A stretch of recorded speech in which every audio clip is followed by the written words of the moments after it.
حضرت عائشہ صدیقہ رضی اللہ تعالیٰ عنہ فرماتی ہیں میرے پاس ایک عورت آئی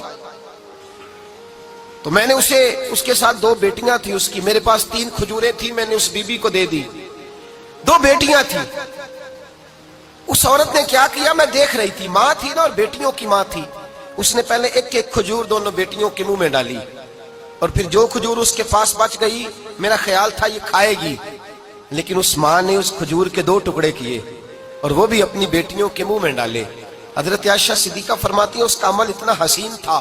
اس بی بی کے اس عمل کے اندر اتنا حسن تھا کہ میری آنکھوں میں بھی وہ بات رہ گئی، دل میں بھی رہ گئی، روح میں بھی سما گئی، اس کے حسن اور تاثیر کو میں بھلا نہ سکی۔ شام تک وہ کیفیات، وہ انداز، وہ اس عورت کا طرز، اس کا وہ انداز میری طبیعت کے اندر بار بار مجھے اس کی طرف متوجہ کرتا رہا۔ شام کو محبوب تشریف لائے،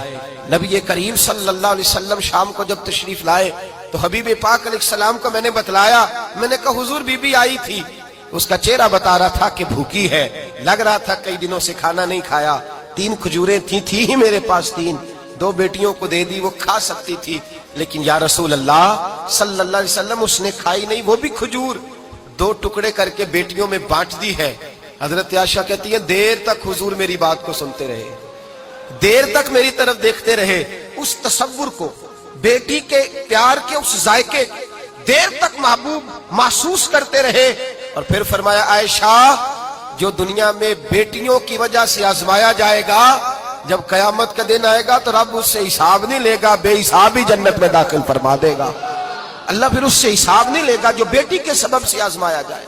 یعنی حضور نے باپ کو کہا کہ بیٹی کو مصیبت نہ سمجھنا، اگر کبھی اس کے میکے سے جھگڑے کا پیغام بھی آ جائے،